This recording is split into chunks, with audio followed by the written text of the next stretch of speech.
We always talk about Cristiano Ronaldo as one of the most famous football players in the world. But what about his level of English? Is he just as good at speaking English as he is at playing football? Let's figure it out. As you know, Cristiano Ronaldo was born in Portugal, so English is not his first language.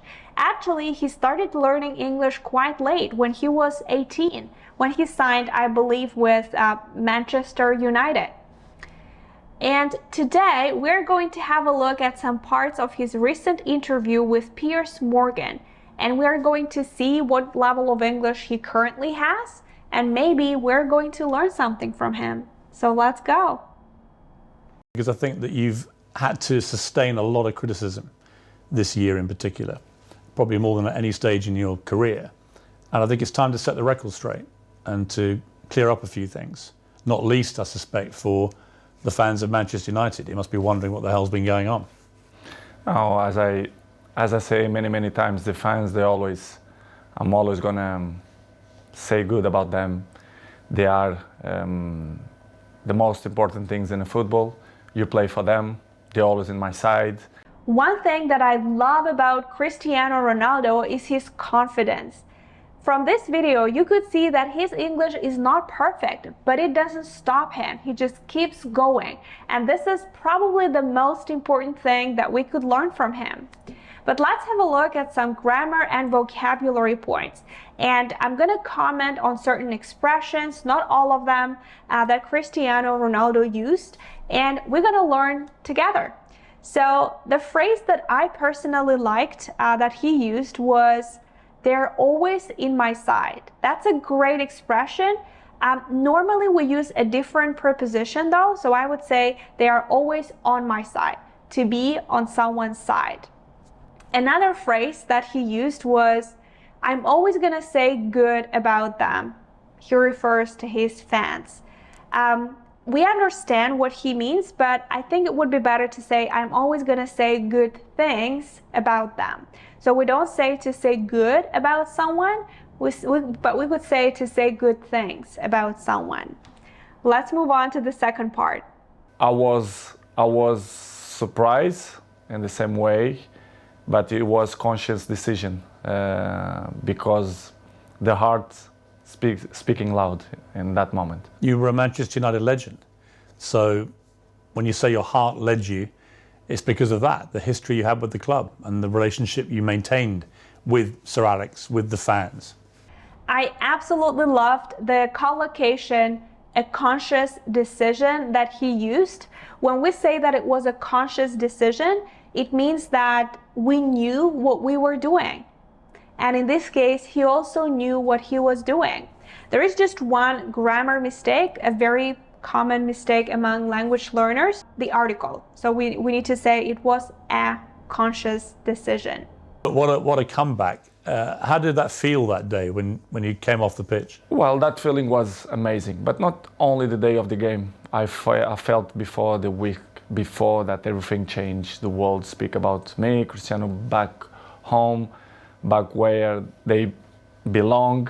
So it was a special moment to be back to Manchester United, to perform for our fans, and of course to score 2 goals was the best welcome that I received in Old Trafford. It was a memorable day and unbelievable day too. It's funny how in this part, Cristiano started talking about himself in third person. He said, "Cristiano, back home, back where they belong."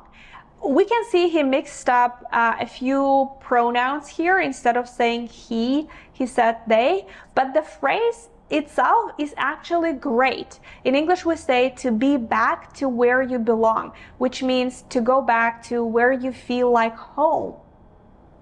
So the correct phrase would be, Cristiano is back home, back to where he belongs. And another phrase that I loved was, he said memorable, but I believe he meant memorable. In English, we have this adjective memorable, which means a day that you remember for a very long time, a very important day. So it was a memorable day. I signed for Manchester United. I thought everything was changed because it's 13 years that I changed I was in Real Madrid 9 years and 3 in Juventus. And when I arrived, I thought everything will be different, you know, the technology, the infrastructures and everything. But I was surprised in a bad way, let's say in that way, because I saw everything was the same. And Manchester, it wasn't in that moment that, as you mentioned, that Oli was sacked. Michael Carrick, he assumed the job for two games, Villarreal and Chelsea away, and everything was so fast, but surprised me a lot, instability in the club. In this part of the video, I would like you to pay attention to the phrase, "I thought everything will be different." Can you spot any mistakes here? That's right, it's better to say, "I thought everything would be different." And the reason why we cannot use will is because in the beginning of a sentence, we have the verb thought. Thought is the past simple form of think. And in English, when in the beginning of a sentence, we have some verb in the past form, past simple, past continuous, doesn't matter, then all the other verbs, they have to be in the past form. This rule is called the sequence of tenses. So that's why we have thought in the beginning and we cannot use will in the second part. We have to say would. So would, it's future in the past, which sounds a little weird, but it just means that, so I thought it would be different.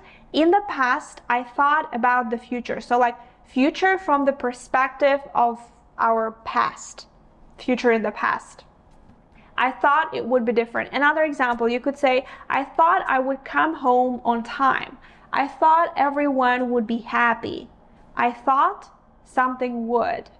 Manchester right now, to compare with that club, I think it's behind, in my opinion, which is something that surprised me. A club with this dimension should be in the top of the tree, in my opinion, and they are not. Unfortunately, they are not in that level, but I hope the next years they can reach to be in a top level.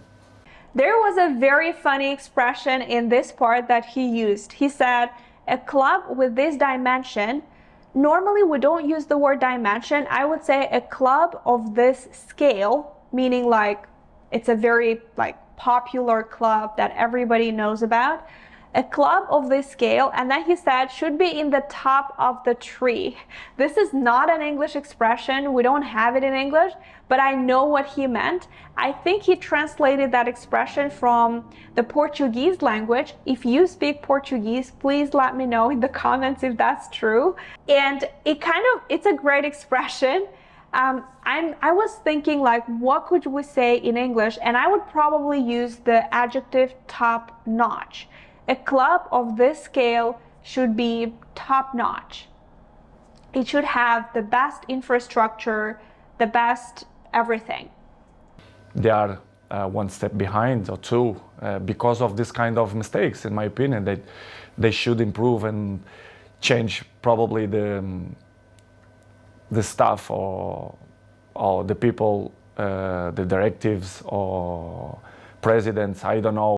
In this part, Ronaldo used this great expression to be one step behind. In English, we can say to be one step behind or to be one step ahead. What was extraordinary was very quickly after Rangnick took over, it started briefing journalists that you weren't pressing enough and that maybe it would be a good idea if you moved on from the club. And I'm like, who is this guy?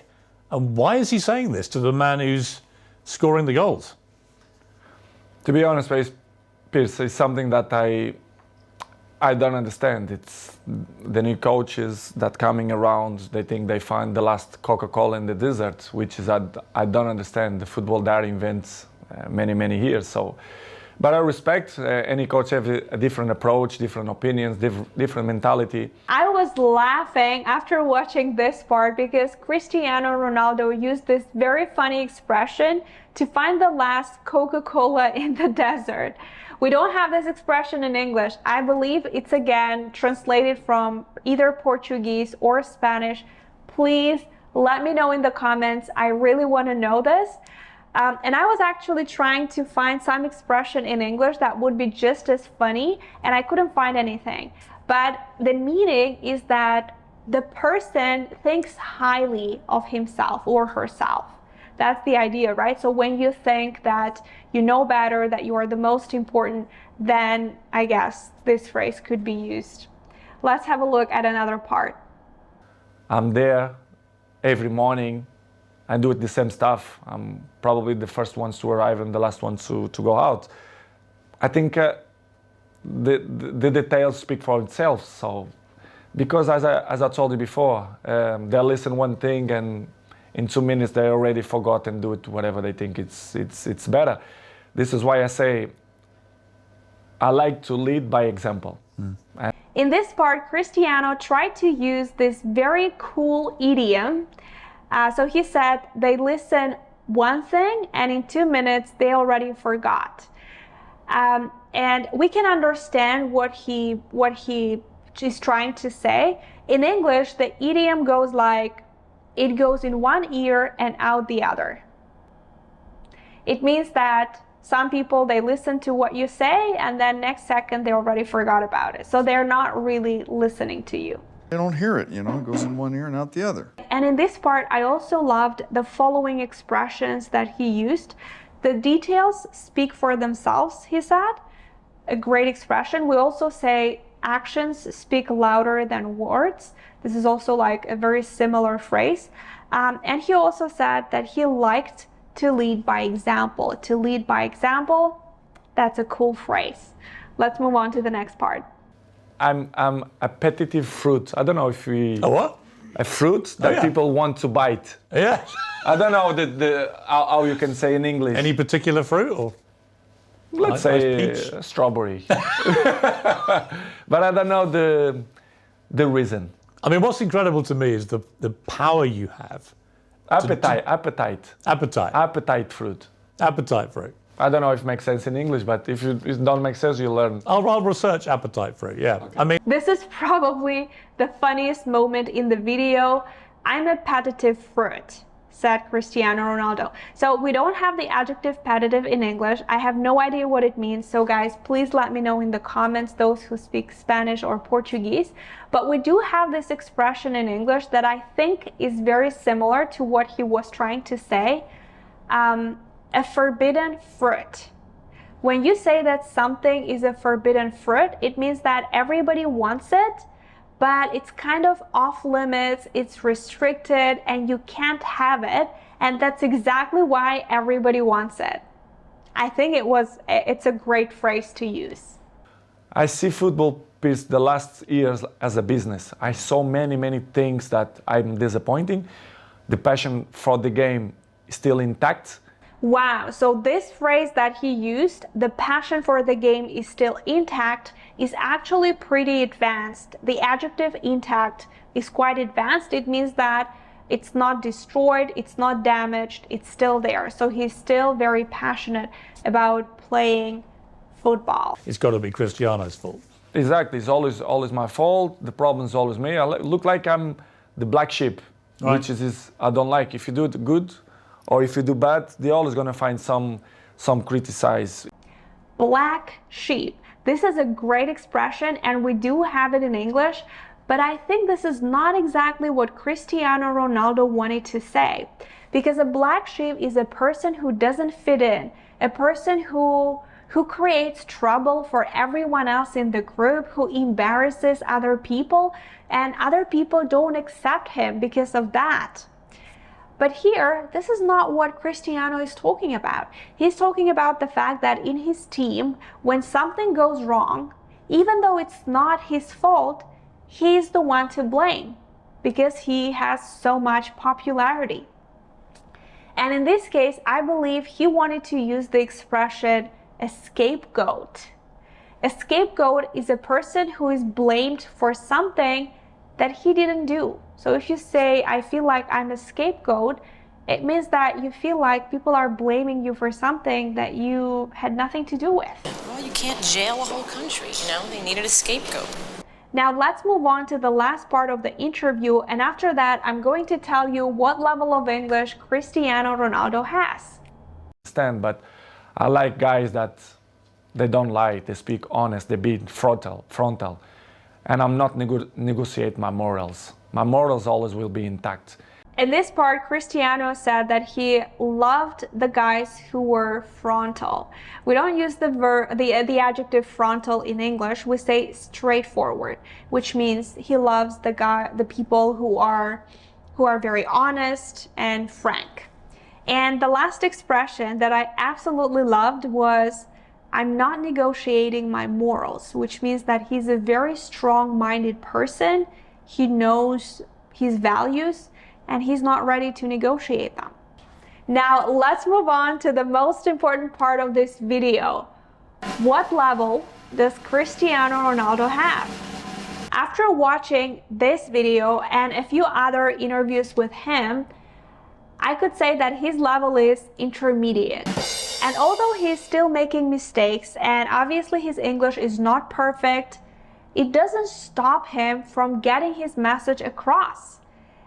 He doesn't apologize for making those mistakes, and he looks very confident. But let's have a look at what he says about his level of English. And I can see me in the future. Of course, I want to improve my English. It's very good. It's much better even than last time I interviewed. Yeah, but I have to improve. I have to do more interviews. I have to improve. I know, and I want to improve. And I see myself to do it when I'm retired, to speak for millions of people, advices. Yeah. What I admire about Cristiano Ronaldo is that he's very down to earth. Down to earth means that he's not overly arrogant, and he doesn't let success go into his head. He knows that his level of English is not perfect, and he's willing to work on it. As he mentions, like after he finishes his career, he's planning to improve his English. And if for Cristiano Ronaldo, after all the victories, after all the achievements and all the wealth that he has built, learning English is the priority, then maybe it should be your priority as well. So I hope that this video motivated you to keep learning English, to keep pushing, and to never apologize for making mistakes or for not speaking English perfectly like a native speaker, because this is not the most important thing. The most important thing is that you're able to get your message across and that people understand you. Don't forget to like this video and to subscribe to my channel, and I'm gonna see you very soon.